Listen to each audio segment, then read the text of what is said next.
ہندوستان میں انگریز کے خلاف آزادی کی تحریکوں میں جب تک بھگت سنگھ کا نام نہ لیا جائے تو تاریخ مکمل نہیں ہوتی۔ برصغیر کی جدوجہد آزادی میں کئی نامور شخصیات کی کوششیں اور لہو شامل ہے۔ انہی ہستیوں میں ایک معروف ترین ہستی بھگت سنگھ ہے۔ بھگت سنگھ 28 ستمبر 1907 کو جڑاں کے نواحی گاؤں 105 گاف بے بنگیاں میں پیدا ہوا۔ اس کے والد کا نام کشن سنگھ جبکہ اس کی والدہ کا نام ودیاوتی تھا۔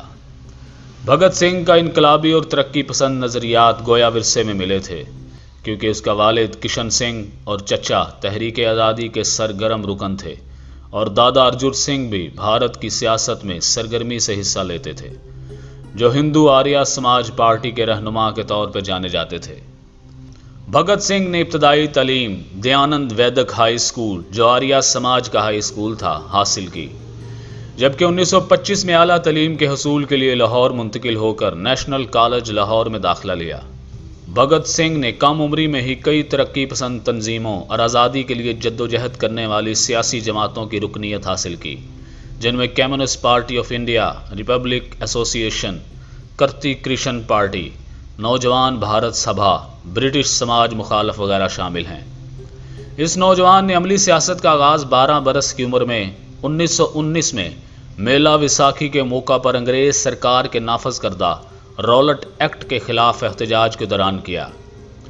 جلیانوالہ باغ میں ہونے والے اس احتجاج میں بھگت سنگھ نے شرکت کی، جہاں جنرل ڈائر نے شرکاء پر گولی چلانے کا حکم صادر کیا اور دیکھتے ہی دیکھتے سینکڑوں افراد کو موت کے گھاٹ اتار دیا گیا۔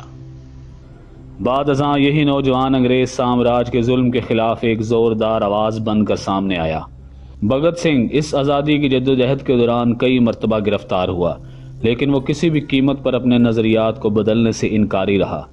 انگریز حکومت نے بھگت سنگھ کو تحریک آزادی ختم کرنے کے عوض جڑاں کے تمام چکوک کی زمین دینے کی پیشکش کی، لیکن اس نے یہ کہہ کر ٹھکرا دیا، زمین ہماری ہے، تم کون ہوتے ہو ہمیں دینے والے؟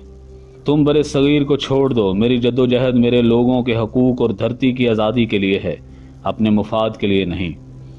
شروع میں بھگت سنگھ مہاتما گاندھی کا سخت گیر پیروکار تھا، لیکن 20 فروری 1921 میں ننکانہ صاحب گردوارے میں نہتے انسانوں کو تہ کیا گیا۔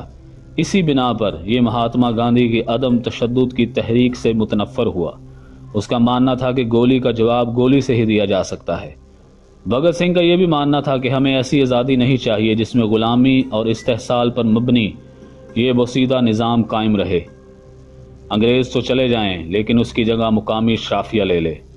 ہماری لڑائی ایسی آزادی کے لیے ہے جو اس ظالمانہ نظام کو ایک سوشلسٹ انقلاب کے ذریعے بدل کر رکھ دے۔ 1928 میں برطانوی سائمن کمیشن کی لاہور آمد کے موقع پر تحریک آزادی میں شامل جماعتوں نے احتجاجی مظاہرہ کیا۔ احتجاج کے دوران برطانوی پولیس نے مظاہرین پر لاٹھی چارج کر کے انہیں تشدد کا نشانہ بنایا۔ بھگت سنگھ نے سائمن کمیشن کی مخالفت اور احتجاج کے شرکاء پر پولیس تشدد کے رد عمل میں ایک برطانوی پولیس اہلکار کو گولی مار کر ہلاک کر دیا، اور 8 اپریل 1929 کو اپنے ایک ساتھی باتو کشور دت کے ساتھ مل کر لاہور میں پنجاب اسمبلی میں انقلاب زندہ باد، جیے ہندوستان کے نعرے لگاتے ہوئے 2 بم دھماکے کیے۔ اس کے گاؤں کے لوگوں کا ماننا ہے کہ جب تک آزادی کی تاریخ میں بھگت سنگھ کا نام نہ لیا جائے، تاریخ مکمل نہیں ہوتی۔